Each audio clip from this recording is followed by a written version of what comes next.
سورہ کہف کے بارے میں ہم کیا جانتے ہیں؟ جو بھی جانتے ہیں، جو بھی آپ کے ذہن میں ہے۔ کچھ کہنا چاہ رہے ہیں؟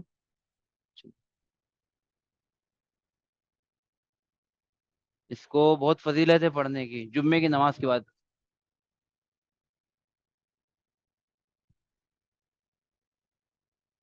تو کیا فضیلت ہے ذہن میں ہے؟ کوئی بھی بات جو آپ نے سنی ہوئی کہیں بھی، یعنی سورہ کہف کے بارے میں ایک بات یہ ہے کہ دجال کے فتنے سے بچنے کے لیے ہے۔ ہم دیکھیے اس کے اندر اصحاب الکہف کا قصہ ہے، اور یہ لگا کے دیکھیں، یہ اگر وہ بار بار ڈھیلا ہو رہا ہے تو شاید یہ فکس رہے گا۔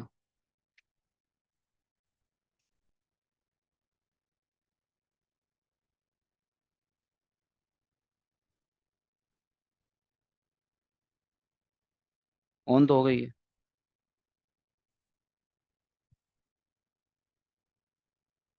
ٹھیک ہے۔ اور کوئی فضیلت؟ یہ تو آپ نے یہ بتایا کہ اس کے اندر اصحاب الکہف کا قصہ ہے، تو یہ ہمیں معلوم ہے کہ اس میں اور کتنے قصے ہیں سورہ کہف میں، یا کچھ بھی جو آپ سورہ کہف کے بارے میں بتانا چاہیں۔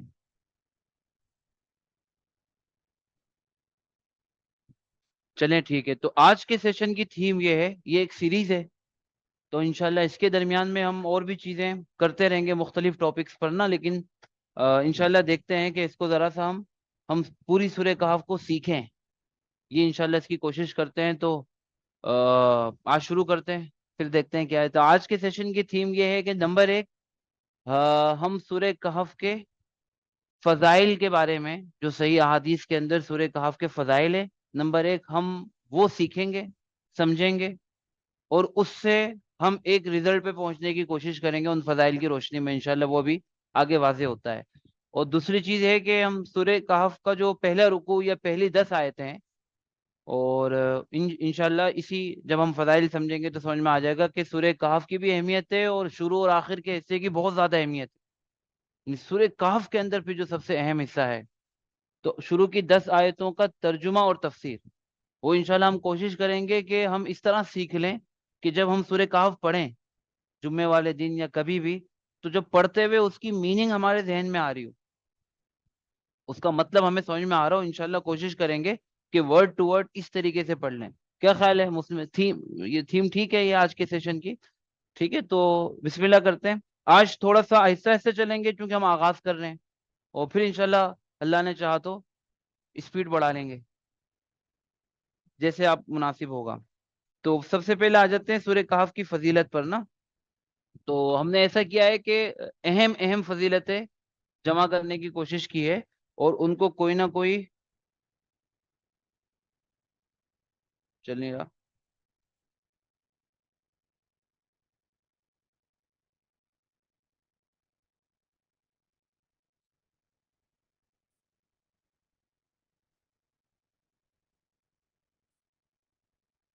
دوبارہ سے لیں۔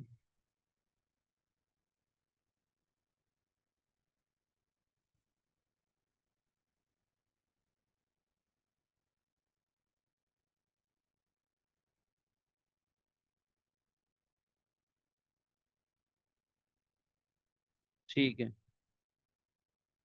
اینیمیشن آگے چل نہیں رہی تھی وہ، صحیح ہے۔ تو ہم باری باری ایک ایک فضیلت دیکھتے ہیں،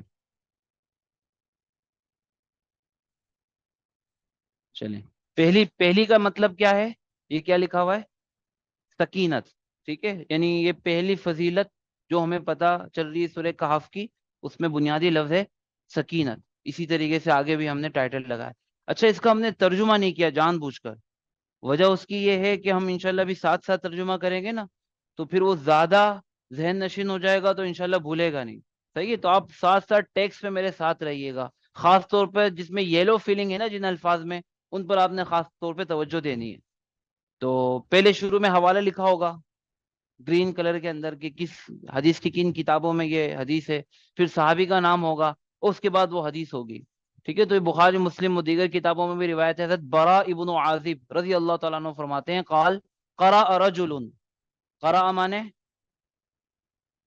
پڑھا، قراءت سے. قرأ رجل ایک شخص نے پڑھی سورۃ الکہف. کیا پڑھی؟ سورہ کہف پڑھی. اور اس حدیث کے آخر میں اور دیگر اس روایتوں سے پتہ چلتا ہے کہ یہ رات کے وقت تہجد میں پڑھ رہے تھے اپنے گھر میں، جو کھلا ایریا ہے اس میں رات کے وقت تہجد میں سورہ کہف کی تلاوت کر رہے تھے رات کی نماز میں. تو ان کو محسوس ہوا وہ فی داری دابا، دار گھر کو کہتے ہیں، دابا جو پالتو جانور ہوتے ہیں نا. اور عام طور پر عرب لوگوں کے گھروں میں گھوڑے تو ہوتے ہی تھے. تو گھر کے صحن کے اندر یہ نماز پڑھ لیتے کھلے ایریے میں، اور ان کو محسوس ہوا کہ وہ جو ان کا مانوس جانور، جو ان کا پلا ہوا گھوڑا ہے، فجعلت تنفرو، وہ بدک رہا ہے. اب ایک پلے ہوئے مانوس جانور کا رات کے وقت اچانک بدک جانا اور گھبرا جانا اور اس طرح کی حرکت کرنا کہ جیسے وہ کسی چیز سے ڈر رہا ہو، تو اس کا کیا مطلب ہوتا ہے؟ کوئی خطرہ محسوس کر رہا ہے نا. وہ جانوروں کی حص انسانوں کے مقابلے میں زیادہ ہوتی ہے. تو ظاہر بات ہے یہی چیز سمجھی جاتی تھی. نماز مکمل کر کے انہوں نے غور کیا ہے انوائرمنٹ میں ایسا کیا ہے، ان کو کچھ بھی نظر نہیں آیا. پھر انہوں نے مزید غور کیا تو آسمان کی طرف سر اٹھایا، فَإِذَا ضَبَابَةٌ أَوْ سَحَابَةٌ. زبابہ کہتے ہیں گہرے دھوئیں کو جو بادل کی طرح نظر آئے، اور صحابہ کہتے ہیں بادل کو. ٹھیک ہے.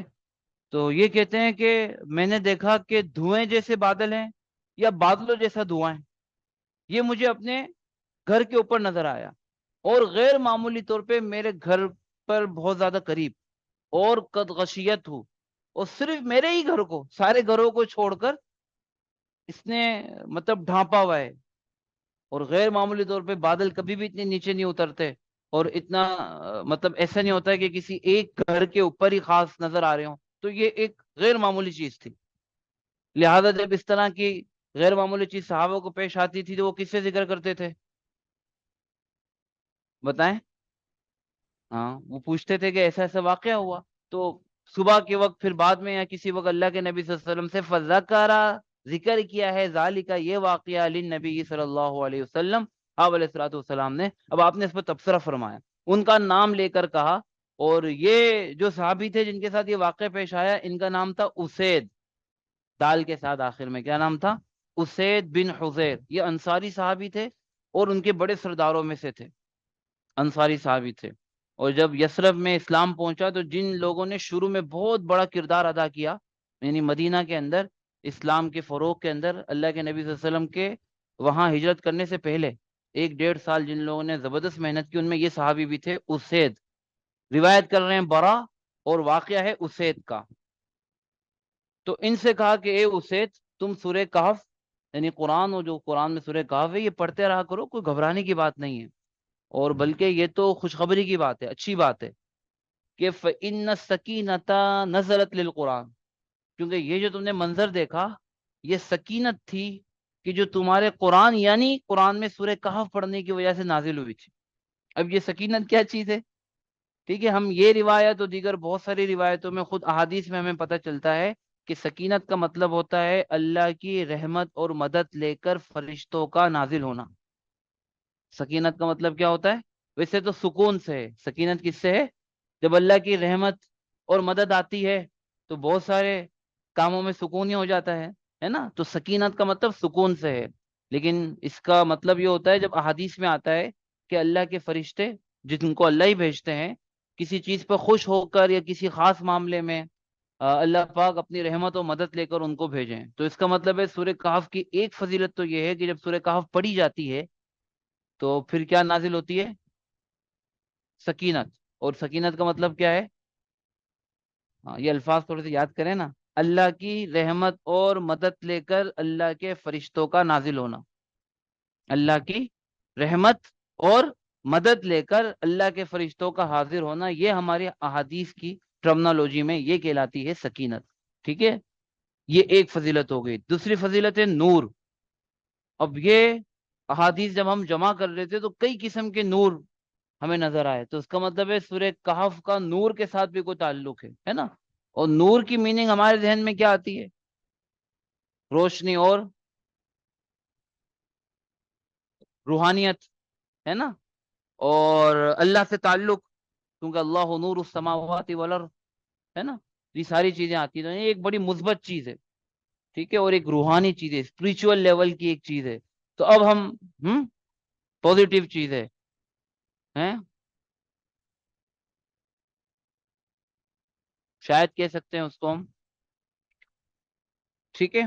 تو اب آ جاتے ہیں اگلی حدیثوں میں، یہ سب حوالے ان حدیثوں کے، اور راوی ہیں حضرت ان ابی سعید الخدری، ابو سعید خدری رضی اللہ تعالیٰ، مشہور صحابی ہیں۔ وہ فرماتے ہیں قال رسول اللہ صلی اللہ علیہ وسلم، اللہ کے نبی صلی اللہ علیہ وسلم نے فرمایا، من قرأ سورۃ الکہف، اب آپ لوگ ترجمہ کریں گے، من جس نے، قرأ پڑھی، قرات سے، سورۃ الکہف، ہاں دیکھیں ماشاء ترجمہ کر رہے ہیں،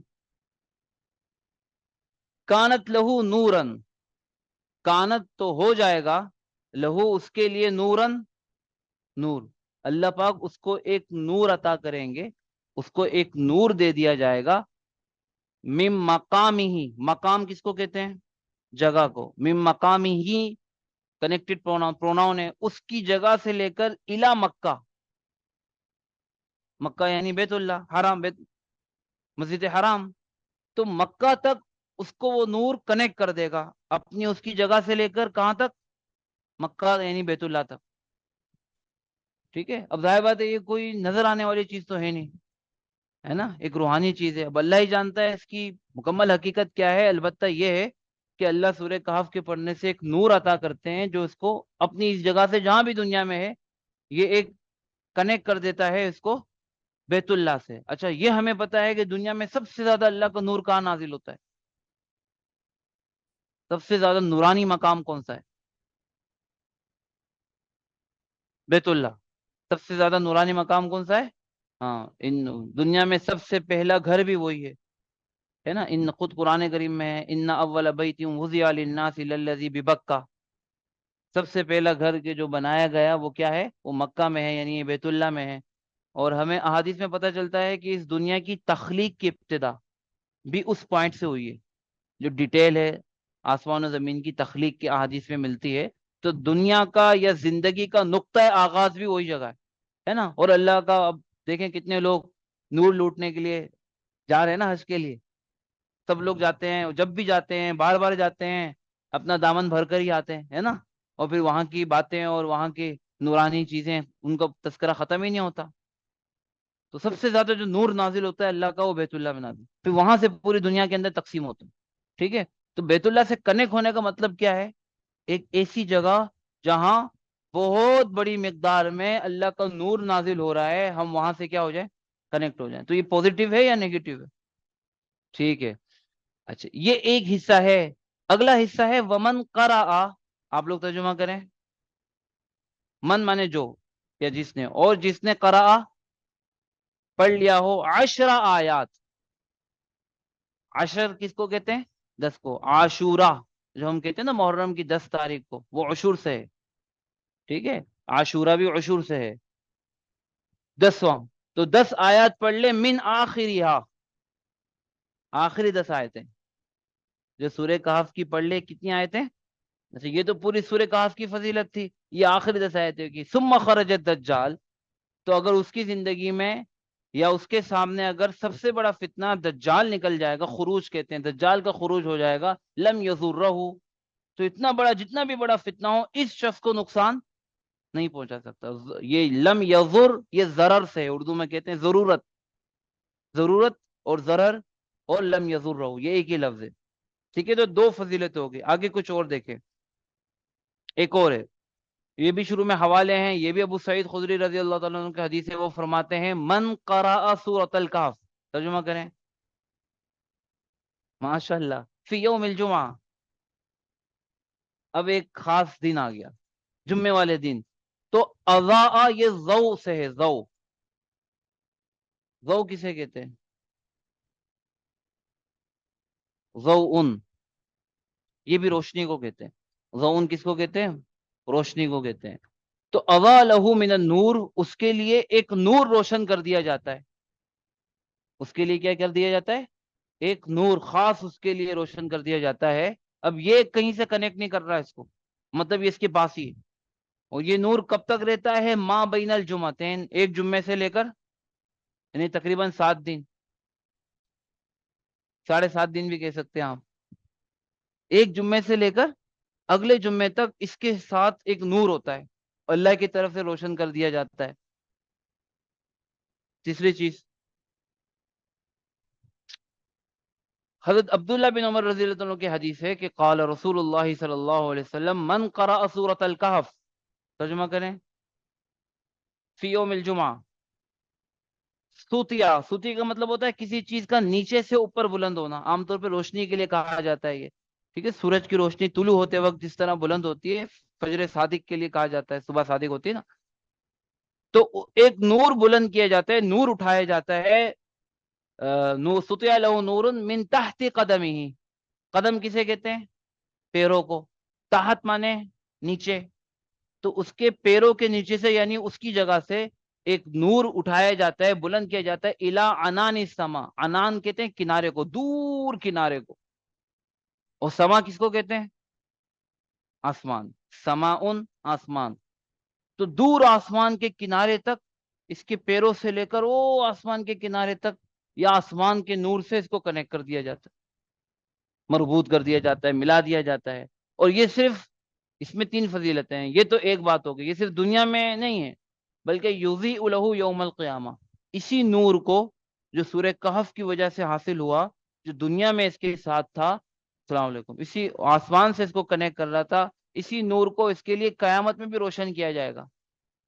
اسی نور کو اس کے لیے قیامت میں بھی روشن کیا جائے گا. قیامت میں ہمیں روشنی کی ضرورت ہوگی، جیسے حدیث میں آتا ہے پل صراط پر ہو، جگہ جگہ، تو یہ نور وہاں بھی روشنی کرے گا. تیسری، وغفر له ما بین الجمعتین، اور ایک جمعے سے لے کر دوسرے جمعے تک جتنے بھی گناہ ہوتے ہیں وہ اس کے کیا ہو جائیں گے؟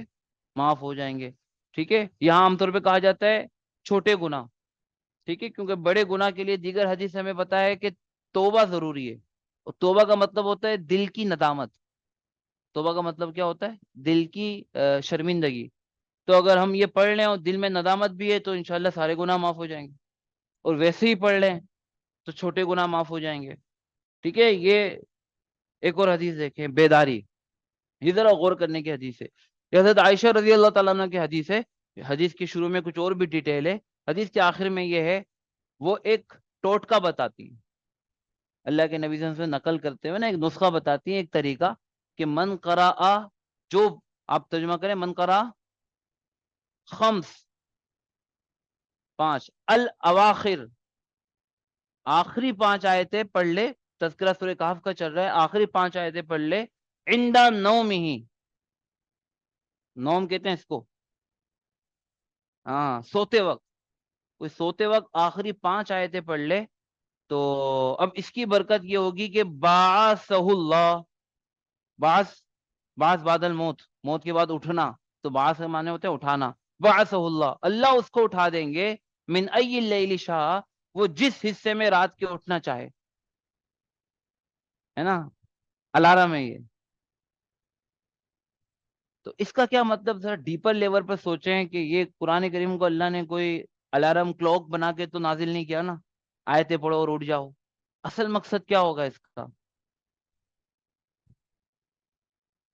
نیند کس چیز کا سمبل ہے؟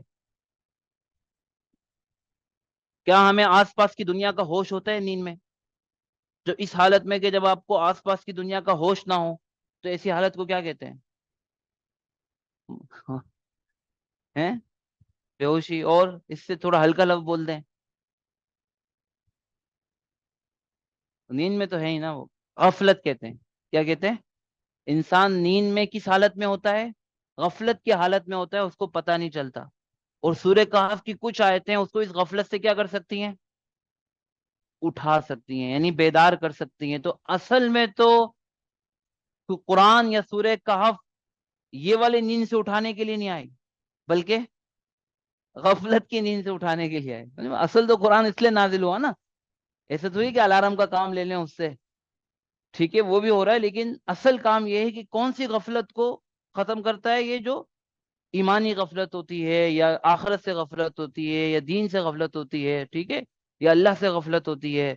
تو اس کا مطلب ہے سورہ کہف کی ایک فضیلت یہ ہے کہ اس کی پوری سورہ کہف یا اس کے کچھ حصے میں، خاص طور پہ آخری آیتوں کی وجہ سے، انسان سے غفلت ختم ہوتی ہے. انسان سے کیا ہوتی ہے؟ ہاں. اور جب بھی ہم زندگی میں گناہ کرتے ہیں، یہ کنفرم ہے، جب بھی ہم زندگی میں اللہ کی کوئی بھی نافرمانی کرتے ہیں، اس وقت ہم اللہ سے غافل ہوتے ہیں. جب بھی ہم کرتے ہیں، یعنی غافل کا کیا مطلب؟ اللہ ہمیں یاد نہیں، اللہ ہمارے دل میں نہیں ہے نا، اللہ ہماری اس وقت سوچ میں نہیں ہے، اللہ کا اس وقت ہمیں خیال نہیں ہے نا. جبھی تو ہم وہ گناہ کرتے ہیں، اللہ کو ہم بھولے ہوئے ہوتے ہیں. تو سورہ کہف کی ایک فضیلت یہ ہے کہ انسان کی غفلت کو کم کرتی ہے یا ختم کرتی ہے. ٹھیک ہے، یہ ہو گئے. آگے آ جائیں. اب تھوڑی سی اور ورائٹی دیکھ لیں. یہ بھی ساری سنن میں اور دیگر احادیث کی کتابوں میں بھی ہے. حضرت ابو الدرداء روایت فرماتے ہیں، اب تھوڑا سا یہاں الفاظ الگ ہو رہے ہیں، کہ اللہ کے نبی صلی اللہ علیہ وسلم نے فرمایا من حفظ، حفظ کر لے، یاد کر لے، یعنی زبانی یاد کر لے، میمورائز کر لے، 10 آیات من اول سورۃ الکہف. تو عصیما یہ معصوم سے ہے، ہم اردو میں کہتے ہیں نا یہ شخص معصوم ہے یا یہ بچہ معصوم ہے. معصوم کا کیا مطلب ہوتا ہے؟ محفوظ، یعنی یار یہ اس کا کوئی قصور نہیں ہے.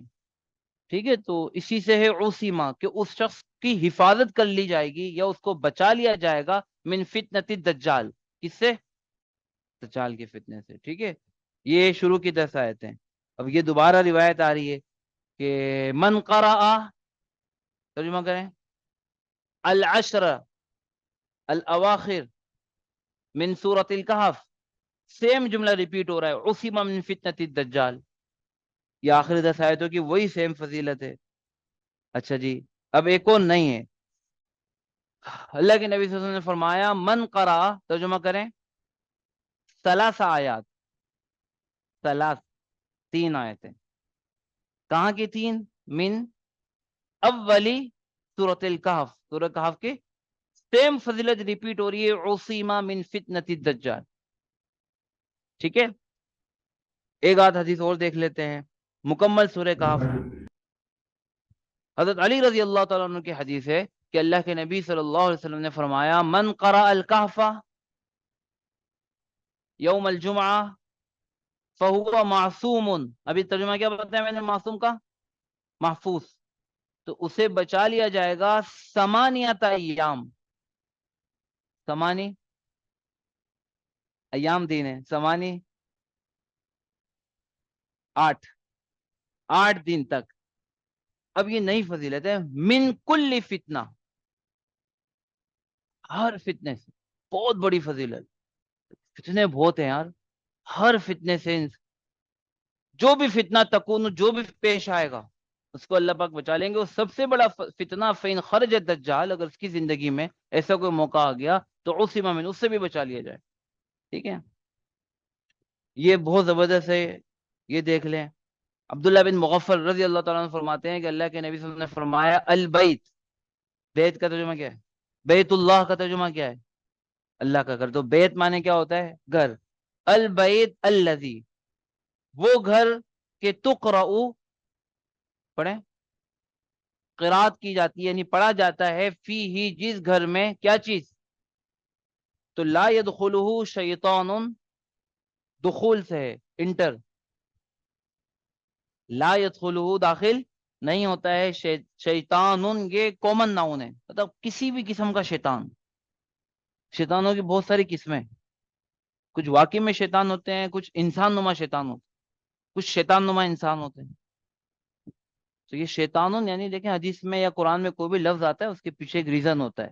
یعنی کہا کہ الشیطان اگر ہوتا نا، یہ پروپر ناؤن ہوتا، تو اس سے مراد وہی والا شیطان جو ہم سب کے ذہنوں میں ہے کہ یار وہ شیطان ہے، یعنی کسی بھی قسم کا شیطان. تو شیطان اپنی ساری ہزاروں قسمیں اس میں شامل ہو گئیں، ہر قسم کی.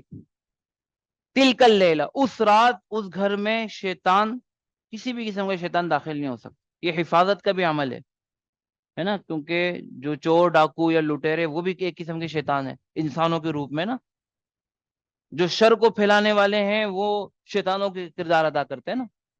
بہرحال، تو اب یہ دیکھیں کتنی زبردست فضیلت ہے نا. اب تھوڑا سا غور کریں, ورائٹی دیکھیں اس میں کتنی, یعنی فضائل میں کتنا تنوع ہے, ڈائیورسٹی ہے. پھر میں آپ سے سوال کروں گا اس کا کیا مطلب. کوانٹٹی دیکھیں کیا کیا بتائی جا رہی ہے. کبھی پوری سورہ کہف, کبھی شروع کی 10 آیات, کبھی 3 آیت, دو دو فگر, کبھی آخر کی 10 آیت تو کبھی 5 آیت, ہے نا. تو ہمارے پاس 5 فگر آ گئے, مطلب پوری سورہ کہف پڑھ لو, شروع کی 10, آخر کی 10, شروع کی 3, آخر کی 5 نا. مختلف ٹائمنگ ہے نا, کبھی یہ کہ دن میں, رات میں, ابھی آخری آئی رات میں, کبھی روزانہ, جمعے کے دن, یا کبھی کسی حدیث میں کوئی وقت ہے ہی نہیں, مطلب جب بھی چاہے پڑھ لو. یہ ورائٹی ہے نا. اور آخر میں دیکھیں ایک بہت زبردست بات ہے کہ آپ نے دیکھا کہ یہ جتنے بھی احادیث آ رہی تھی نا, ان سب میں جو روایت کر رہا تھا صحابی, وہ کیا ایک ہی تھے یا الگ الگ تھے؟ ہاں, یہ تقریباً کوئی 10-11 حدیثیں ہیں. جس وقت ہم اس کو کمپائل کر رہا تھا میں, تو اس وقت یقین جانیں کہ بہت زیادہ حدیث تھی. اور اگر ان تمام صحابہ کو جمع کیا جائے جو سورہ کہف کی فضیلت اللہ کے نبی صلی اللہ علیہ وسلم سے ڈائریکٹ بیان کر رہے ہیں, تو یہ 25-26 سے زیادہ ہیں. پھر دوسرے لیول پہ جو ان سے بیان کر رہے ہیں, یہ تو ہزاروں ہیں. تابعین یعنی صحابہ صرف کیا ہیں, الگ الگ 25-26 صحابہ ہیں. ان میں سے 10-11 روایتیں ہم نے لے لی جس میں ریپیٹیشن زیادہ نہیں تھی. تو اس کا کیا مطلب ہے کہ یہ ساری اچھا فضیلتیں الگ الگ ہیں. فضیلتیں کیا ہے, لہذا آپ یہ تصور نہیں کر سکتے کہ ایک ہی مجلس میں اس طرح سب بیٹھے تھے اور اللہ کے نبی صلی اللہ علیہ وسلم نے ایک مرتبہ بیان کر دیا, کیونکہ پھر تو سب ایک ہی فضیلت بیان کرتے ہیں نا. تب صحابہ الگ الگ, ملتی جلتی ہے لیکن الگ الگ فضیلتیں بیان کر رہے ہیں. تو اس کا کیا مطلب نکلا, الگ الگ صحابہ کے سامنے الگ الگ فضیلتیں زندگی میں کئی دفعہ اللہ کے نبی صلی اللہ علیہ وسلم نے بیان کی, جس کو ہم کہتے ہیں اسلوب, اسٹائل الگ ہے. ٹھیک ہے, مختلف صحابہ کے سامنے مختلف اوقات میں مختلف طریقوں سے مختلف فضائل. ان سب سے ایک کامن میسج ہمارے لیے کیا ہے, کیا مطلب ان تمام باتوں کا. دماغ کی بتی جلائیں, یہ بلب آپ لوگوں کے لیے لگا ہے. مطلب میرے لیے میسج کیا ہے, یہ ساری حدیثیں میرے سامنے آ گئی, اب میں سوچ رہا ہوں یار میرے لیے کیا میسج ہے.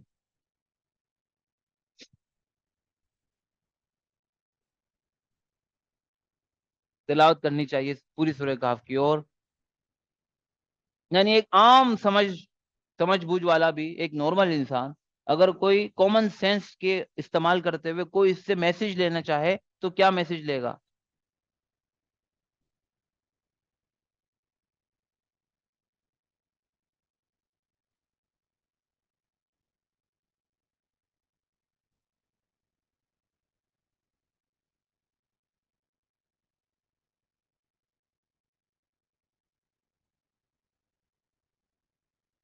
زبردست, بہترین. اور یعنی بالکل ایک منیمم لیول کا ایک میسج تو یہ سمجھ میں آتا ہے کہ یار پڑھ لو, ہے نا. سب سے کم لیول کا تو میسج کیا ہے, یعنی صبح پڑھ لو, شام پڑھ لو, دن میں پڑھ لو, پوری پڑھ لو, جمعے کے دن پڑھ لو, 10 آیتیں پڑھ لو, 5 آیتیں پڑھ لو. لیکن کم از کم تم مسلمانوں کو, یعنی اللہ کے نبی صلی اللہ علیہ وسلم یہ میسج دینا چاہ رہے ہیں کہ تمہیں سورہ کہف قرآن سے اور پھر سورہ کہف سے کنیکٹ ہونا چاہیے کسی نہ کسی لیول پر. چاہے روزانہ کے لیول پر پوری سورہ کہف پڑھ لو, چاہے ہفتے میں ایک دفعہ آپ 10 آیتیں پڑھ لو, کم از کم یعنی کسی نہ کسی لیول پر تم سورہ کہف سے کنیکٹ ہو جاؤ. اس پر متفق ہے ہم کم از کم, یہ تو میسج ہے نا, ہے نا. اس کے علاوہ اور بھی باتیں ہیں جو آپ نے کہی ہیں, اور بھی ہو سکتی ہیں, لیکن منیمم لیول پہ اتنا تو ہے کہ یار جڑ جاؤ سورہ کہف کو, تم چھوڑو نہیں. پورا قرآن کریم بھی اہم ہے, لیکن کم از کم اس کو تو اپنی زندگی میں لے کر آ جاؤ. ٹھیک ہے, یہ تو سب متفق ہیں اس پر, تو نیت بھی کر لیں انشاءاللہ, ہے نا. تو سورہ کہف سے کوئی نہ کوئی تعلق تو ہمیں کسی نہ کسی لیول پہ بنانا ہے, کم از کم ویکلی, کم از کم سب سے چھوٹی جو مقدار ہے 3 آیتیں. اس سے کم تو کوئی لیول اللہ کے نبی ہم نے بیان نہیں کیا ہے. ٹھیک ہے, اور سب سے بڑا لیول ہے روزانہ پوری سورہ کہف. تو بس اللہ کے نبی صلی اللہ علیہ وسلم, یہ تو بالکل ہم میسج اس سے سمجھ سکتے ہیں کہ کسی طرح ہمیں سورہ کہف کی طرف متوجہ فرمانا چاہ رہے ہیں, تاکہ بس کسی طرح امت یعنی ہم متوجہ ہو جائیں. کیوں؟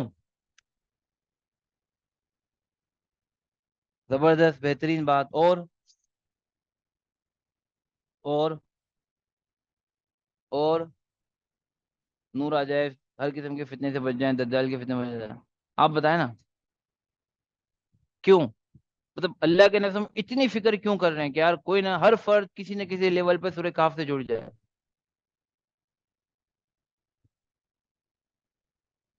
صحیح ہے، وے آف لائف بہترین ہو سکتا ہے. اور کوئی بات کیا ذہن میں آ رہی ہے؟ یعنی آپ ذرا سوچیں. دیکھیں ہمیں نا غور و فکر کا حکم دیا گیا ہے. ذرا سوچیں یار، اللہ کے نبی صلی اللہ علیہ وسلم اتنے اہتمام سے، آپ کی زندگی کا ایک لمحہ بھی اس کائنات کی صدیوں سے قیمتی. یہ تو ہمارا عقیدہ ہے نا. آپ کی زندگی کا ایک لمحہ بھی، کیونکہ جب سے آپ کو نبی و رسول بنایا گیا، آپ نے جو بات کہی وہ حرف آخر ہے. قیامت تک کے انسانوں کے لیے وہی ہدایت ہے، وہی جنت کا راستہ ہے. جو آپ نے کیا، جو پرفارم کیا، وہی عبادت ہے. تو ایسی ہستی ہے آپ کی، ایک ایک لمحہ، ایک ایک ادا، ایک ایک بول آپ کا اتنا قیمتی ہے. آپ اپنی زندگی کا اتنا قیمتی ترین وقت اتنے صحابہ کے سامنے الگ الگ فضیلت ارشاد فرمانے کے لیے صرف کر رہے ہیں نا.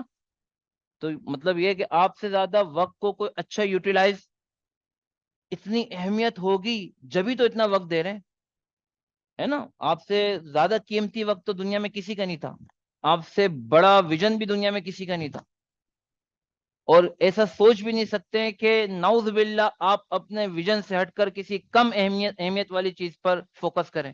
ایسا آپ کی ذات کے بارے میں سوچنا بھی گستاخی ہے. اس کا مطلب اگر کسی چیز کو آپ نے اہمیت دی ہے تو واقعی میں اس چیز کی کیا ہوگی؟ اہمیت ہوگی. تو پھر اگر آپ کے لیے اہمیت ہے تو وہ میرے لیے ہونی چاہیے کہ نہیں ہونی چاہیے؟ ہے نا. تو اتنی اہمیت اللہ کے نبی ہم کیوں دے رہے ہیں؟ ٹھیک ہے مجھے میسج مل گیا کہ یار کنیکٹ ہو جاؤں میں، صحیح ہے، ہو جاؤں گا میں، کیوں؟ سوچنے کی بات ہے.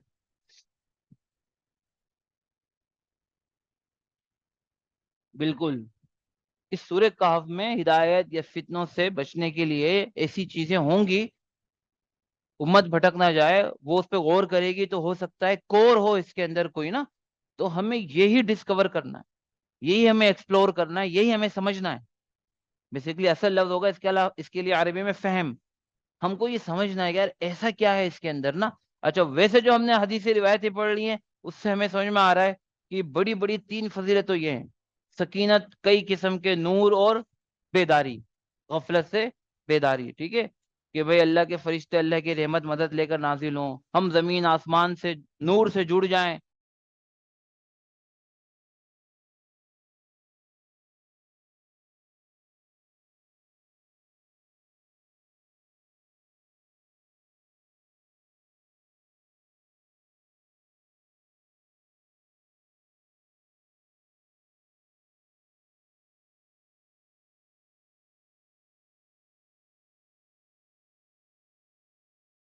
ٹھیک ہے تو یہ جو آن لائن ساتھی ہیں مجھے بتا سکیں گے میں کب ڈسکنیکٹ ہوا تھا کہ پھر میں وہ کور کر لوں؟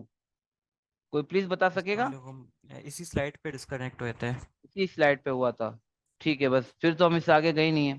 جی. تو یہ تین کور چیزیں فضیلتوں میں نظر آ رہی ہیں نا. تو اس پہ بھی سوال ہوتا ہے یار مجھے ایسے نور کی کیوں ضرورت ہے کہ بیت اللہ سے بھی جڑا ہوں، آسمان سے بھی جڑا ہوں، زندگی میں بھی نور ہو، اللہ کے فرشتے رحمت میرے اللہ کی مدد لے کر آ رہے ہوں، اور میں بیدار، ہر وقت بیدار رہتا ہوں. اس کی کیوں ضرورت ہے؟ احادیث کے دوسرے حصے، ہر حدیث کے اندر ہمیں اس کا بھی جواب دے رہے ہیں. ہمیں ان تمام چیزوں کی اس لیے ضرورت ہے تاکہ اللہ کی رحمت و مدد اور زمین و آسمانی نور کی وجہ سے میں بیدار رہوں، اور تاکہ ہمیں بچا لیا جائے، اس امت کو، یا ہمیں فرد کی حیثیت سے ہم میں سے ہر ایک کو، یا اس امت کو بچا لیجئے. نمبر ایک کس سے؟ دجال سے. نمبر دو، اس کو ہیلپ کرنے والے، سپورٹ کرنے والے ہر قسم کے انسانوں سے بھی اور جنات و شیاطین سے بھی. ٹھیک ہے. اور نمبر تین، جتنے بھی عام فتنے ہیں، ٹھیک ہے، جو کسی بھی طریقے سے اس کی طرف ہم کو لے کے جا سکتے ہیں، ہے نا. ایک تو ہے نا جیتے جاگتے روح والے فتنے، ایک ہے غیر مادی، مادی تو ہیں لیکن روح کے بغیر ہیں، روح سے خالی ہے، لیکن وہ بھی فتنہ ہمارے لیے بن جاتے ہیں. تو ہمیں اصل سورہ کہف کی ترغیب اس وجہ سے دی جا رہی ہے. اب ایک سوال ہے کہ اب مجھے بتائیں کہ یہ تو ہم نے سمجھ گیا کہ سورہ کہف کی ترغیب ان 3 مقصد کے لیے ہے، اور اصل مقصد کیا ہے کہ تاکہ امت دجال کے فتنے سے کیا ہو جائے، محفوظ ہو جائے۔ اب سوال ہے دلچسپ کہ سورہ کہف میں دجال کا کتنی دفعہ تذکرہ ہے؟ سورہ کہف دجال کے فتنے سے بچائے گی نا، تو اس میں دجال کا کتنی دفعہ تذکرہ ہے؟ پھر بھی بتائیں، اسد پانی دیں آپ؟ ہاں، ایک بار بھی نہیں ہے یہ کیا کہہ رہے ہیں؟ اچھا، ایک دفعہ بھی نہیں ہے، تو ایک چیز کا تذکرہ ہی نہیں ہے تو پھر اس سے علاج کیسے ہوگا؟ اچھا چلیں، قرآن کریم میں کتنی دفعہ ہے؟ نہیں ہے۔ ٹھیک ہے، آن لائن بھی سب یہ کہہ رہے ہیں کہ نہیں ہے بھائی، آپ لوگ متفق ہیں اس سے؟ قرآن کریم میں بھی نہیں ہے، سورہ کہف میں بھی نہیں ہے، تو آپ کیسے بچیں گے؟ ہوں، حافظ صاحب،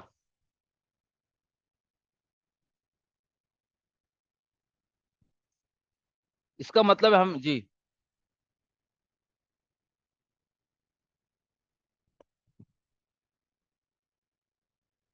لیکن میں کہہ رہا ہوں کہ سورہ کہف کی اتنی ساری فضیلتوں کا مقصد یہ ہے کہ ہم دجال سے بچ جائیں، لیکن جس سے بچنا ہے اس کا تذکرہ اس صورت میں نہیں ہے، تو اب کیسے بچیں گے؟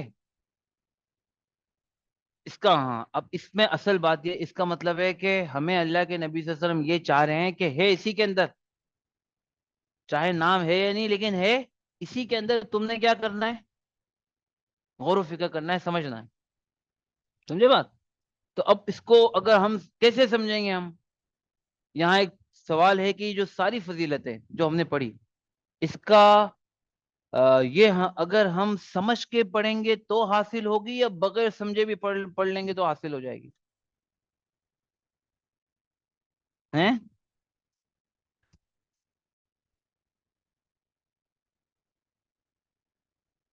آپ بتائیں۔ یعنی ایک ورد اور وظیفہ ہے، آپ نے پڑھ لیا، اب آپ کو حاصل ہو گیا، چاہے آپ کو کچھ سمجھ میں آئے یا نہیں آئے۔ دیکھیں، اس کلام کے ثواب و برکت کی بات نہیں کر رہے ہیں، وہ تو اپنی جگہ پر ہے، ٹھیک ہے، لیکن اگر یہ والی بات ہے کہ اس میں دجال کے فتنوں سے بچنے کی تدبیر یا فریم ورک یا کوئی چیز ذکر کی گئی ہے نا، تو وہ میں بغیر سمجھے کیسے سمجھوں گا؟ اور میں اگر سمجھوں گا نہیں تو اس پر عمل کیسے کروں گا؟ اور عمل نہیں کروں گا تو دجال کے فتنہ سے بچوں گا کیسے؟ اب یہاں تھوڑی سی سمجھنے والی بات ہے کہ جب بھی یہ کہا گیا نا کہ جو سورہ کہف پڑھ لے، یا سورہ کہف نہیں، کسی بھی سورت کی فضیلت کے بارے میں، تو اس کے اندر ایسا نہیں ہے کہ اگر جو بغیر سمجھے پڑے گا فضیلت حاصل ہی نہیں ہوگی، لیکن یہ بات ضرور ہے کہ جس وقت وہ فضیلت کہی جا رہی تھی اس میں بٹوین دا لائن یہ بات انڈرسٹوڈ تھی کہ بھائی اس سے پڑھنے سے مراد سمجھ کر پڑھنا ہی ہے، پڑھنے سے مراد کیا ہے؟ سمجھ کر پڑھنا ہی ہے، ورنہ بہت ساری فضیلتیں ایسی ہیں جن کا تعلق خالص دنیا سے۔ مثلا ایک فضیلت ہے سورہ یاسین کے بارے میں، جس نے سورہ یاسین پڑھ لی اس کے سارے دن کے کام آسان ہو جائیں گے، سورہ واقعہ پڑھ لی کبھی بھی زندگی میں فاقہ نہیں آئے گا۔ اب میرا ایک سوال ہے، دیکھیں ہے تھوڑا سا کڑوا سوال، لیکن میں سمجھانے کے لیے کر رہا ہوں، کہ اللہ پاک نے قرآن اس لیے نازل ہوا کہ محسن بھائی کے دن بھر کے آفس کے کام صحیح ہو جائیں، اور کوئی بندہ بھی ڈنڈی نہ مارے کام میں؟ کہ اللہ نے قرآن اس لیے نازل کیا سورہ یاسین؟ کہ اللہ پاک نے سورہ واقعہ اس لیے نازل کی کہ کسی کو فاقہ ہی نہ ہو، دنیا سے بھوک ختم ہو جائے؟ قرآن کا مقصد نزول یہ تو نہیں ہے، قرآن ان ٹوٹکوں کے لیے تو نہیں آیا، یہ تو ایک ترغیب ہے، کیونکہ انسان لالچی ہے۔ اللہ کے نبی سے ہم کو پتا ہے کہ انسان اپنے فائدوں میں کیا رکھتا ہے؟ لالچ رکھتا ہے، تو اس کو دنیاوی فائدوں کے ذریعے سے بھی ترغیب کی کہ بھئی کسی طریقے سے تم سورہ یاسین پڑھ لو، یار تم اپنے آخرت کے فائدے کے لیے نہیں پڑھتے ہو تو دنیا کے فائدے کے لیے پڑھ لو۔ کیوں؟ تاکہ جب یہ پڑھے گا نا تو اس کے اندر ایک میسج ہے، وہ بار بار ریپیٹ ہوگا۔ اور آپ دیکھیں عام طور پہ یہ فضیلتیں ایسی ہیں جو ریپیٹ کرنے والے اعمال کی بتائی گئی ہیں، جو آپ ویکلی ریپیٹ کرتے ہیں یا ڈیلی ریپیٹ کرتے ہیں، چونکہ ان کے اندر ایک کور میسج ہے جو اندر بلٹ ان ہے، جو بار بار جب انسان پڑھے گا تو وہ کور میسج اس کے اندر آئے گا، لیکن یہ اس وقت آئے گا جب کیا کرے؟ سمجھ کے پڑھے. تو یہ بات آپ سمجھ لیں اصولی اعتبار سے. ہم یہ نہیں کہہ رہے ہیں کہ بغیر سمجھے پڑھے گا تو اس کو فضیلت نہیں ملے گی، لیکن یہ بات ضرور ہے کہ فضیلت کمال لیول پر اعلیٰ ترین درجے پہ اسی کو ملے گی جو سمجھ کے پڑھے گا. کیوں؟ کیونکہ اس کے بغیر ہم وہ چیز سمجھ ہی نہیں سکیں گے جو بتائی جا رہی ہے. آپ سمجھیں کہ ایک ڈسکرپشن ہم کو دیا جا رہا ہے کہ یار یہ کر لینا، لیکن مجھے سمجھ میں نہیں آ رہا ہے کہ یہ کیا ہے، تو میں صرف اس کو ہاتھ میں لے کے تو میں اپنا نہیں عمل کر سکتا ہوں نا. لہٰذا یہ بات بٹوین دا لائن ہے ہر فضیلت کے اندر کہ بھائی اگر آپ پڑھو تو پڑھنے سے مراد کیا ہے، کیونکہ یہ اس کے مخاطب صحابہ تھے. صحابہ تو بغیر سمجھے پڑھنا چاہیں تو بھی نہیں پڑھ سکتے، ان کی تو زبانی کیا تھی، عربی تھی. ٹھیک ہے، تو یہ بات ذہن میں ہے. اب ہم ایسا کرتے ہیں، اب یہاں چند سوال ہے نا کہ یار دجال کے فتنوں سے بچنا ہے، تو دجال کے بارے میں ڈیٹیل تفصیل کیا ہے جو احادیث میں آئی ہے، یہ انشاءاللہ اگلے سیشن میں دجال کے فتنے کیا ہوں گے. اب ہم آ جاتے ہیں جو ہم نے آیتوں کی فضیلت پڑھی نا، تو ہم ابتدا کر لیتے ہیں شروع کی 10 آیتوں سے. ٹھیک ہے، اور ہمارے پاس ابھی وقت ہے الحمدللہ نا، تو 15 منٹ تو ہے نا، کیا خیال ہے نا؟ ہاں، تو 15 منٹ میں انشاءاللہ ہم ان آیتوں کا ترجمہ سیکھتے ہیں. کیا سیکھتے ہیں؟ کہ پوری سورہ کہف تو ٹھیک ہے بعد میں دیکھیں گے، لیکن کم از کم ان 10 آیتوں کا ترجمہ تو ہم سیکھ لیں. اور یہ آپ نیت کر لیں، اس طرح ہم ترجمہ کرتے ہیں ورڈ بائی ورڈ انشاءاللہ، کہ جب ہم پڑھیں تو ہمیں انشاءاللہ اس کا ترجمہ ذہن میں آ رہا ہو، اتنا کافی ہے، اس کا میسج ہمارے ذہن میں آ رہا ہو. چلیں بسم اللہ، بسم اللہ من الشیطان الرجیم، بسم اللہ الرحمن الرحیم. تو الحمدللہ، الحمد کا کیا مطلب ہے جی؟ تمام تعریفیں. اب تمام میں جتنی بھی آپ ڈیٹیل کر سکتے ہیں کر سکتے ہیں. ہر زمانے میں کسی نے بھی کسی بھی انداز میں کسی بھی طریقے سے تعریف کی ہو، حقیقت میں وہ ساری تعریف کس کی ہے؟ تمام تعریفیں للہ. کس کے لیے ہے؟ لام زیر لی کا مطلب لیے. تو الحمد تمام تعریفیں للہ کس کے لیے ہیں؟ یعنی اللہ ہی کے لیے تمام تعریفیں، اسی کی تعریف کرنی چاہیے. اچھا، اب جب کوئی انسان یہ کہتا ہے کہ یار یہ شخص قابل تعریف ہے کیونکہ، تو کیونکہ کے بعد وہ کیا بیان کرے گا؟ کیونکہ یہ اپنے چلیں اب سب سن رہے ہیں. کیوں؟ مطلب ایسی کیا چیز بیان کی جائے گی؟ نہیں، ریزن تو ہوگا، مطلب وہ ریزن کیا ہوگا، کس قسم کا ہوگا کہ یہ قابل تعریف ہے کیونکہ یہ روزانہ بہت دیر سے سو کر اٹھتے ہیں؟ یہ بات تو نہیں ہوگی نا. اس قسم کی کوئی بات ہوگی جو واقعی میں کیا ہو، قابل. تو جب اللہ یہ کہتے ہیں نا کہ تمام تعریفیں اللہ کے لیے ہے، تو اس کے بعد جو چیز بیان کر رہے ہوتے ہیں نا اس کو اللہ فخر سے بیان کرنا چاہتے ہیں کہ یار دیکھو اللہ کی تعریف ہے ساری. کیوں؟ اس لیے تمام تعریفیں اللہ کے لیے ہے. کون سا اللہ؟ الذی، جس اللہ نے انزلہ، ترجمہ کریں، نازل کیا. اتارا کا ترجمہ، نازل کا ترجمہ اتارا ہی ہے. نازل کیا، علی مانے پر، عبد کہتے ہیں بندے کو. ہم کہتے ہیں نا اشہد ان لا الہ الا اللہ واشہد ان محمدن عبدہ، تو یہاں بھی وہی ہے، پیش کی جگہ پہ زبر ہے، عبدہ. ٹھیک ہے، عبدہ، جس نے نازل کیا علی عبدہ، اپنے بندے پر. اور بندے سے مراد کون ہے؟ اللہ کے نبی صلی اللہ علیہ وسلم. تمام تعریف اللہ کے لیے ہے جس نے نازل کیا اپنے بندے پر. کیا نازل کیا؟ الکتاب. کتاب سے مراد کون سی ہے؟ بولنے کی ضرورت ہی نہیں ہے، اللہ کے نبی صلی اللہ علیہ وسلم پہ قرآن ہی نازل ہوا. اچھا، اب اس قرآن کے بارے میں دو باتیں کہی جا رہی ہیں. تمام تعریف اللہ کے لیے ہے جس نے نازل کیا اپنے بندے پر کتاب کو، یعنی کامل کتاب کو، یعنی قرآن کو. ولم یجعل لہ عوجا، عوج کہتے ہیں کسی خامی کو، ایپ کو.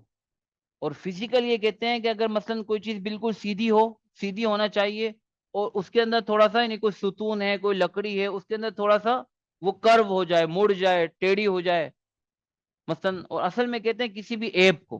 کیا کہتے ہیں؟ کسی ایپ کو. تو اللہ نے وہ قرآن نازل کیا ہے. لم یجعل، لم مانے نہیں، یجل مانے رکھا، لہو اس میں، عوجا ایپ، کمی، نقص. کجی بھی کہتے ہیں اس کے لیے، ایک صحیح لفظ جو اچھی اردو میں کہتے ہیں کجی، کمی اور کجی. اللہ پاک نے اس کے اندر کوئی بھی کمی نہیں رکھی. اب قرآن میں کمی نہیں رکھنے کا کیا مطلب؟ کس لحاظ سے پرفیکٹ ہے؟ صحیح. قرآن کیا کہتا ہے؟ ہاں، اصل میں یہ قرآن کی ہدایت یا جو طریقہ زندگی یا جو فلسفہ قرآن بیان کرتا ہے نا، اس کے بارے میں. ٹھیک ہے کہ اللہ نے یہ قرآن نازل کیا ہے جو ذائبات ہدایت کا راستہ بتاتا ہے، ایک زندگی کا راستہ بتاتا ہے. اس فلسفی میں، اس کے اس نظریے میں، اس کی اس آئیڈیالوجی میں اللہ نے کوئی بھی کمی خامی نہیں رکھی. ہر زمانے میں ہر انسان کے لیے ہر وقت یہ کامل طور پر قابل عمل ہے، اور اسی کے لیے اس میں ہدایت ہے، اسی میں اس کی ہدایت ہے. ٹھیک ہے. ایسا ہو نہیں سکتا ہے کہ کسی زمانے کا کوئی انسان کبھی یہ کہے کہ یار قرآن میرے لیے کافی نہیں ہے، یا قرآن جو زندگی کا طریقہ بتا رہا ہے اس میں مسئلے ہیں. اللہ نے کہا ایسا نہیں ہو سکتا، کیونکہ یہ کس نے نازل کیا؟ اس اللہ نے کہ تمام تعریفوں کا مستحق وہی ہے، اور اس نے آخری پیغمبر جو سب سے محبوب پیغمبر ہیں اور انسانوں میں سے سب سے آخری نبی ہیں، جو جن کو انسانوں کی طرف بھیجا گیا اور سب سے آخری کتاب ان پر نازل کی گئی، اللہ اس کے بارے میں فرما رہے ہیں کہ یہ جو ہدایت کا راستہ بتاتا ہے نا، اس کے اندر کوئی کمی نہیں ہے. قیمہ، دوسرا تبصرہ قیمہ. قیمہ دے سیدھے کو کہتے ہیں، سیدھے یا مضبوط، یعنی یہ کوئی اسٹیبلش ہے. اس کے لیے اردو میں لفظ بولا جاتا ہے مستحکم. قیمہ کا صحیح ترجمہ کیا ہے؟ اسٹیبلش، یعنی مضبوط بنیادوں پر ہے. ایسے نہیں کہ وہ سرسری سی، سطحی سی، سرفیس لیول پر کوئی بات ویسے ہی کہہ دی، بعد میں کوئی انویسٹیگیٹ کرے تو پتا چلے یار اس طرح نہیں ہے، وہ تو ایسے ہی کہہ دی تھی. بہت یہ تو اللہ کی طرف سے ہے نا، جو کائنات کا رب ہے، اس کے پاس کائنات کا علم ہے، لہذا اس کی ہر بات جو اس میں ہے وہ بڑی مضبوط بنیاد رکھتی، بڑا اس کا لیول بڑا ڈیپ ہے. ایسا نہیں ہے کہ کوئی سمجھے کہ یار یہ ایسے ہی کہہ دیا گیا. سمجھے بات؟ تو ایک دفعہ شروع سے ترجمہ کر لیں. تمام تعریفیں جی الذی، ترجمہ آپ کریں گے نا؟ ہاں. انزل علی عبدہ الکتاب ولم یجعل، رکھی یا رکھا، لہو اس میں، عوجا کمی، قیمہ سیدھا، اس کو بالکل سیدھا بنایا. ہاں، نہیں کمی رکھی اور سیدھا بنایا. ٹھیک ہے، یہ بٹوین دا لائن ہڈن ہوگا. اب آگے آ جائیں. اللہ کیوں قرآن نازل کیا ہے؟ لی مانے وہی تاکہ، لیونذرا، تاکہ یہ پیغمبر آگاہ کریں، خبردار کریں. کیا کریں؟ آگاہ کریں. لفظی ترجمہ عام طور پر اس کا کرتے ہیں ڈرائیں، لیکن فرق ہے. دو لفظ ہیں عربی کے، ایک ہے انذار اور ایک ہے تخویف. تھوڑا سا سمجھیں اس کو نا. ایک لفظ ہے انذار، اسی سے ہے نذیر، اور ایک ہے تخویف. تخویف جو اردو میں جس سے ہم کہتے ہیں خوف. ٹھیک ہے نا؟ تو دونوں کا ترجمہ عام طور پہ کرتے ہیں ڈرانا، لیکن دونوں میں فرق ہے. ٹھیک ہے، دیکھیں، ایک ڈرانا ہوتا ہے کہ آپ نے دیکھے وہ پرینک جو ہوتے ہیں، جو اچانک لوگوں کو، ہاں، اس میں کیا مقصد ہوتا ہے؟ وہ ڈرانا ہی ہے نا، لیکن اس میں ڈرانے کا کیا مقصد ہوتا ہے؟ ہاں، مستی. ٹھیک ہے نا؟ تو جو جو یہ پرینک کر رہے ہوتے ہیں، جن کے ساتھ کر رہے ہوتے ہیں ان کے ساتھ بہت محبت ہوتی ہے ان کو. ویسے پوچھ رہا ہوں، ہے نا؟ اچھا، ایک ہوتا ہے، ایک والد صاحب یا والدہ اپنے اولاد کو کسی خطرے سے ڈراتی. مثلا بیٹا تم اتنی فضول خرچی نہ کرو، کہیں ایسا نہ ہو موقع پہ ضرورت ہو اور تمہارے پاس پیسے نہ ہو. اب یہ بھی ڈرا رہی ہیں، لیکن اس ڈرانے کے اندر کیا ہے؟ محبت. کیا ہے؟ کہ آپ کسی سے تعلق رکھتے ہو اور وہ کسی راستے پہ جا رہا ہو، اور آپ کو پتا ہے کہ یار اس کو نظر نہیں آ رہا آگے کھائی ہے یا گڑا ہے، تو آپ اس کو بولیں گے نا کہ یار رک جاؤ، آگے نہیں جاؤ. تو آپ بھی ڈرا رہے ہیں بیسیکلی، لیکن آپ کے دل میں اس شخص کی کیا ہے؟ محبت. تو انذار کہتے ہیں محبت کی وجہ سے کسی کو آنے والے خطرے سے آگاہ کرنا. یہ بھی ڈرانا ہی ہے، لیکن وہ ڈرانا نہیں ہے کہ جو آپ کسی کو پرینک کر کے ڈرا رہے ہیں، یا کسی کو ویسے ہی ڈرانے کے لیے ڈرا رہے ہیں، یا اپنا دہشت بٹھانے کے لیے ڈرا رہے ہیں. ٹھیک ہے. تاکہ یہ پیغمبر ڈرائیں بأسن شدیدہ، بأسن کہتے ہیں عذاب کو، جنگ کو بھی کہتے ہیں، بڑے شدید عذاب سے، تاکہ یہ پیغمبر ڈرائیں ایک شدید عذاب سے، من لدنہ، جو کس کی طرف سے ہو، جو ہوگا اس کی طرف سے، یعنی اللہ کی طرف سے، پیچھے اللہ کا تذکرہ گزرا، تاکہ یہ پیغمبر، اللہ نے یہ کتاب نازل کی ہے جو بالکل درست ہے، جس میں کوئی مسئلہ نہیں ہے، تاکہ یہ پیغمبر ڈرائیں ایک سخت عذاب سے، اور آگے وہ جو آیت آ رہی ہے اس سے مراد ہے نافرمانوں کو، یہاں بٹوین دا لائن ہے، تاکہ جو اس اللہ کے، اس رب کے نافرمان ہیں، ان کو ڈرائیں ایک سخت عذاب سے جو اللہ ہی کی طرف سے ہوگا۔ یہاں ایک جملہ ختم ہو گیا، ٹھیک ہے، آگے صرف ڈرائیں نہیں بلکہ وَيُبَشِّرَ، بشارت سے ہے، بشارت کسے کہتے ہیں؟ خوشخبری، وَيُبَشِّرَ، اور خوشخبری سنائیں، کن لوگوں کو؟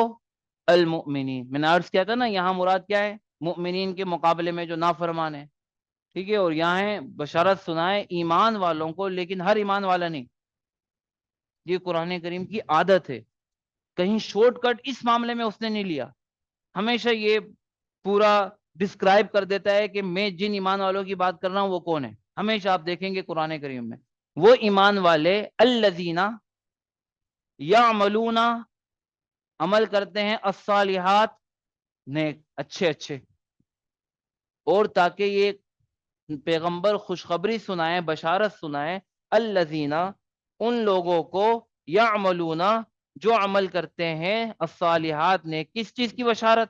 وہاں تو ڈرانا تھا نا شدید عذاب سے، تو یہاں بشارت کس چیز کی؟ انا، بے شک، یقیناً، لہم، کہ ان ایمان والوں کے لیے ہوگا، اجرن، اجرت جو اردو میں کہتے ہیں بدلہ، اجرت، بدلہ، حسنا، بہترین، بہترین، اچھا نہیں، بہترین، زبردست، کہ یہ ایمان والوں کو خوشخبری سنا دیں کہ ان کے لیے بہترین بدلہ ہوگا، اور بہترین بدلہ قرآن کریم جب بھی کہتا ہے نا اجر کثیر، اجر عظیم، یہ الفاظ قرآن کریم میں آتے ہیں، تو سب سے بہترین بدلہ کیا ہے؟ جنت، اس سے مراد کیا ہے؟ ان ایمان والوں کو اللہ نے قرآن نازل کیا پیغمبر پر تاکہ ان ایمان والوں کو جنت کی خوشخبری سنائیں، جو ایمان والے نیک عمل کرتے ہیں، اور ساتھ ساتھ یہ بھی بتا دیں ما کسی نہ، میم کاف سا، مکس کے معنی ہوتے ہیں کسی بھی چیز تک، کسی جگہ پہ بہت عرصے تک رہنا، پڑے رہنا، تو ما کسی نہ، جس میں یہ لوگ رہیں گے، فی ہی، جس اجر عظیم میں، یعنی جنت میں، ابدا، ہمیشہ ہمیشہ، ٹھیک ہے، یہاں آپ سلیش لگائیں، یہاں تو اللہ نے بتا دیا کہ قرآن نازل کیا ہے تاکہ نافرمانوں کو ڈرائیں، اب کچھ نافرمانوں کو خاص تذکرہ کر رہے ہیں، کچھ نافرمانوں کا الگ سے تذکرہ کر رہے ہیں، اس کا مطلب ان کو زیادہ اہمیت دی جا رہی ہے کسی وجہ سے، وَيُنذِرَ، دوبارہ، اور اللہ نے قرآن نازل کیا ہے تاکہ یہ پیغمبر ڈرائیں، آگاہ کریں، خبردار کریں، الذین، ان لوگوں کو، قالو، جنہوں نے کہا یا جو اس کے قائل ہیں، ٹھیک ہے، جو یہ کہتے ہیں اتخذا، بنا لیا ہے، اللہ، اللہ نے، ولدا، اولاد، کہ جو قائل ہیں اس بات کے کہ اللہ نے کیا بنا لی؟ اولاد بنا لی، حالانکہ ما لہم، نہیں ہے ان کو، بھی، اس بات کے بارے میں، من علم، کچھ بھی علم، یعنی اگر کوئی یہ کہہ رہا ہے کہ اللہ نے اولاد بنا لی، بیٹا بنا لیا، تو کیا وہ کسی بنیاد پہ کہہ رہا ہے؟ ما لہم بھی من علم، اس کو اس بات کا کوئی علم نہیں ہے، ولا لآبائہم، اگر اس نے یہ جدی پشتی، یہ نظریہ لے لیا ہے تو اس کی جدی پشتی آبا و اجداد کو بھی اس کے بارے میں کوئی علم دلیل نہیں تھا، بس سنا، دیکھا اور مان لیا، یہی سچویشن چلی آ رہی ہے، وَيُنذِرَ، اور ڈرائے، الذین، ان لوگوں کو، قالو، جنہوں نے کہا ہے، اتخذ اللہ ولدا، کہ بنا لیا اللہ نے اولاد، ماں نہیں ہے، لہم، ان کو، بھی، اس بارے میں، من علم، کچھ بھی علم، ان کو اس بارے میں کچھ علم نہیں ہے، کوئی دلیل نہیں ہے، نہ ان کو ہے، ولا لآبائہم، نہ ان کے جدی پشتی باپ داداؤں کو، کبورت، یہ کبیر سے ہے، یہ اکبر جو ہم کہتے ہیں نا، اکبر کا کیا مطلب ہے؟ بڑی ہے کلیمتن بات، کلمہ بات کو کہتے ہیں، کبرت کلیمتن بڑی ہے یہ، بہت بڑی ہے یہ بات، تخرجو جو نکل رہی ہے، من افواہہم ان کے منہ سے، یعنی یہ ناراضگی والا جملہ ہے۔ یہ کیا ہے؟ عام طور پہ جب ہم اردو میں کہتے ہیں تو ہم یہ کہتے ہیں منہ سے بولنا، منہ سے نکلنا۔ ہم خاص اس جگہ پہ کہتے ہیں یار یہ تو میری بات منہ سے نکل گئی، جب نامناسب بات منہ سے نکل جاتی ہے نا، تو نکلنے کا لفظ عام بولنے کے لیے استعمال نہیں ہوتا ہے، ٹھیک ہے؟ اور اگر منہ سے یوں بات نکل جائے تو اردو محاورے میں ایک اور بھی چیز اس کو کہتے ہیں، یار یہ آپ یہ کیا ڈیش کر رہے ہو، بولیں کیا کہتے ہیں؟ کسی کو آپ ڈانٹ رہے ہو، اس نے غلط بات کہہ دی، کیا بکواس کر رہے ہو۔ عربی لیول پر اس جملے کا پاور یہ بہت بڑی بکواس ہے جو ان کے منہ بک رہے ہیں، یعنی بہت ناراضگی کا انداز ہے، ٹھیک ہے؟ ان یقولون، ان مانے نہیں، ان یقولون نہیں کہہ رہے ہیں، الا کذبا سوائے جھوٹ کے۔ یہ جھوٹ کے علاوہ کوئی بات نہیں ہے کہ اللہ نے اولاد بنا لی، یہاں سلیش لگائیں یا بھی یہاں بات ختم ہو گئی، اس کا ترجمہ کلیئر ہے۔ اب اب اللہ کے نبی صلی اللہ علیہ وسلم کی طرف، فلعلک، اچھا وقت ہو گیا، ٹھیک ہے تو کوئی ایشو نہیں ہے، ہم ایسا بھی کر سکتے ہیں یہاں سے کنٹینیو کریں، کیا خیال ہے آپ بتائیں؟ ایسا بھی کر سکتے ہیں کہ تیزی سے ترجمہ کر لیں، ڈیٹیل میں اگلی دفعہ کر لیں، جیسا آپ بولیں، تیزی سے بتا دیتے ہیں۔ بس میں بتا دیتا ہوں کہ اگلی دو آیت، ایک آیت کا تعلق اللہ کے نبی صلی اللہ علیہ وسلم سے ہے، دو آیت کا تعلق آخرت سے ہے، آخری آیتوں کا تعلق سورہ کہف سے ہے۔ اب میں سادہ سا ترجمہ کرتا ہوں، ورڈ بائی ورڈ اگلی دفعہ کر لیں گے، ٹھیک ہے؟ کیونکہ اس میں آپ کے لیے ایک ہوم ورک بھی ہے۔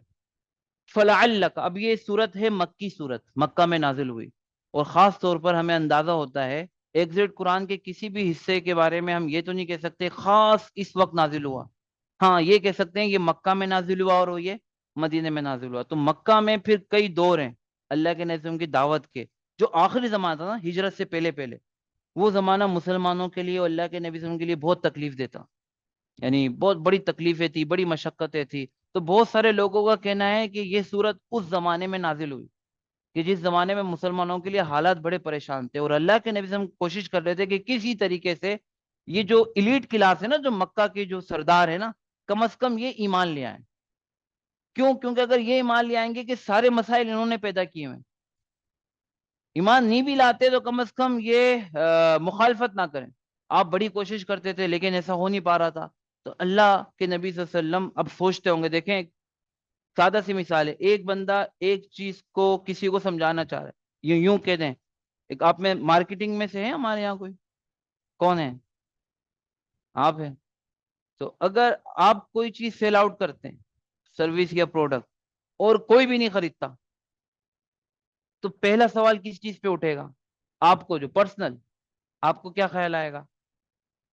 پروڈکٹ ہی صحیح نہیں ہے یار، اتنی کوشش کر رہے ہیں، اچھا یہ خیال تو نہیں ہو سکتا تھا یہاں، اور اللہ کے نبی کو تو ہو ہی نہیں سکتا تھا، دوسرا خیال کیا آئے گا؟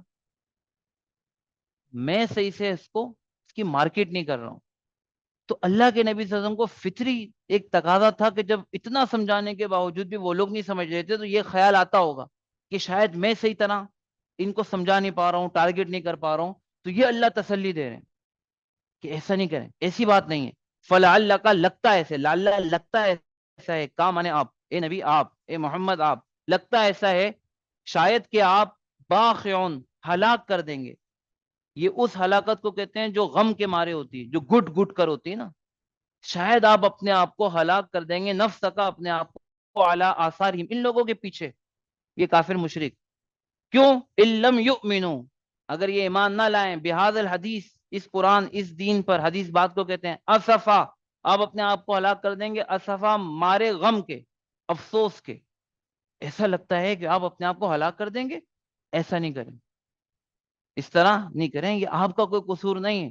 اللہ پھر یہ کیوں نہیں مار رہے ہیں؟ ہر آیت میں اگلی بات کا جواب ہے، کیوں؟ انا جعلنا، کیونکہ ہم نے بنایا ہے، ما علی الارض، جو کچھ بھی زمین میں ہے، زینت اللہ، بڑا ہی پرکشش، یہ آپ کی کوئی کمی نہیں ہے، کہ ان کو بات سمجھ میں نہیں آ رہی، سمجھ میں پوری آ رہی ہے، لیکن یہ دنیا اس دین کو تھامنے کے نتیجے میں جو سچویشن یہ دیکھ رہے ہیں نا، یہ دنیا اتنی پرکشش ہے کہ اس نے ان کے قدم روکے ہوئے. آپ کا مسئلہ نہیں، آپ پریشان نہ ہو. پھر اللہ کیوں نہیں مار رہے ہیں؟ اگر میں صحیح کر رہا ہوں تو یہ کیوں نہیں مار رہے ہیں؟ کیونکہ یہ دنیا ہی ایسی ہے. اب سوال، اللہ آپ نے دنیا ایسی بنائی کیوں؟ لِنَبْلُوَهُمْ، تاکہ ہم آزمائیں، ایہم احسن عملا، کون بہترین عمل کر کے لاتا ہے. گزارا نہیں، بہترین، دی بیسٹ، ایکسلنس لیول پر. ٹھیک ہے. اور اللہ کب تک ہمیشہ دنیا ایسی پرکشش رہے گی؟ نہیں، ایک اس کی لمٹ ہے، ایک حد ہے. وَإِنَّا، اور بے شک ہم، لَجَاعِلُونَ، بنانے والے ہیں، ان قریب، ما علیہ، جو کچھ بھی زمین پر ہے، سعیدن جرزا، بالکل چٹیل میدان. میدان محشر ہے، حدیث میں آتا ہے نا، بالکل نہ کوئی مطلب کوئی ٹیلا ہوگا، چٹان ہوگی، بالکل سیدھا میدان، ہر انسان دوسرے انسان کو دور تک دیکھ سکے گا، نہ کوئی چھپنے کی جگہ. اس کی طرف اشارہ ہے. ان قریب ہم اس دنیا کو بالکل برابر کر دیں گے، قیامت و قیامت کے بعد میدان معاشر. یہاں ایک سلیش لگا، یہاں بات ختم ہو گئی. اگلی بات شروع ہوتی، ام حسبتا، اے پڑھنے والے جو بھی ہے، تو کیا سمجھتا ہے کہ ان اصحاب الکہف والرقیم، کہ جو غار والے تھے، اور انہی غار والوں کا دوسرا نام ہے تختی والے. کیا نام ہے؟ یہ کیوں کہتے تھے انشاءاللہ ہم بتائیں گے آپ کو. یہ جو غار و تختی والے تھے، تمہارا کیا خیال ہے؟ کانوا من آیاتنا عجبا، یہ ہماری نشانیوں میں سے کیا سب سے عجیب نشانی تھے؟ ایسا نہیں ہے، تھے یہ بھی عجیب، لیکن اللہ کی ان سے بھی بڑی بڑی نشانیاں ہیں. بہرحال ان کا تذکرہ یہ ہے کہ از اول فتیہ، یہ اس وقت کی بات ہے، چند نوجوانوں نے پناہ لے لیا. اللہ پہلا تبصرہ یہ کر رہے ہیں، آگے ان کا ڈیٹیل واقعہ ہے. پہلا ان کے بارے میں تبصرہ یہ ہے کہ چند نوجوانوں نے پناہ لے لی تھی الی الکہفی، کس میں؟ غار میں. فقالو، اور یہ ان کے بارے میں پہلی بات ہے، یہ پہلا منظر ہے کہ پناہ لے لی تھی، اور یہ پہلی بات ہے. اور ان کی زبان پر یہ الفاظ تھے، ربنا، بولیں ترجمہ کریں، اے ہمارے پروردگار، آتینا، ہمیں عطا کر، من لدن کا، خاص اپنی طرف سے، رحمہ، وہی، اور آسان کر دے، لنا، ہمارے لیے، من امرنا، اس جس معاملے میں ہم پھنسے ہوئے ہیں، امر معاملے کو کہتے ہیں، رشدا، ہدایت کا راستہ، ہمارے لیے اس سے ہدایت کا یا نکلنے کا راستہ آسان کر دیں. ٹھیک ہے، یہ اس کا لفظی ترجمہ ہے. اس کو تھوڑا سا مزید ڈیٹیل سے انشاءاللہ آگے بھی پڑھیں گے. چھوٹا سا بس ہوم ورک ہے. ان 5-10 آیتوں کے اندر 5 کور میسیجز ہیں، یہ آپ نے ذرا سوچ کر آنا ہے. اور دیکھیں 2-3 دن میں جمعہ بھی آ جائے گا، نہیں بھی ٹائم ملے تو جمعے والے دن تو انشاءاللہ پڑھنی ہے نا بھائی، نیت کی ہوئی نا. اور پوری نہیں بھی پڑھنی ہے تو شروع کی 10 آیتیں تو پڑھنی ہے، تو یہ 10 ہی آیتیں کم از کم اتنی تو پڑھنی ہے نا انشاءاللہ. اس میں بس آپ نے یہ غور کرنا ہے کہ میں نے اس کو سمجھا تو میرے لیے اس میں اللہ کیا مجھے پیغام دینا چاہ رہے ہیں، کور میسج کیا ہے، منیمم لیول پہ میں اس کے لیے کیا سمجھوں کہ ان آیتوں میں میرے لیے کیا ہدایت ہے. تو ہدایت کی 5 شیڈ ہے بس، تو ہمیں تھوڑا سا غور کرنا ہے. انشاءاللہ پھر اسی سے یہیں سے کنٹینیو کریں گے آگے، اللہ نے چاہا تو. جیسا آپ کہیں گے مختصر ترجمہ کر لیں گے، تھیم پڑھ لیں گے، آپ کہیں گے تو پورا ترجمہ بھی کر لیں گے، فیڈ بیک لے لیں گے انشاءاللہ. ٹھیک ہے. سبحان اللہ بحمدہ، سبحانک اللہم. کوئی سوال ہے تو کر لیں، سیشن پورا ہوگا.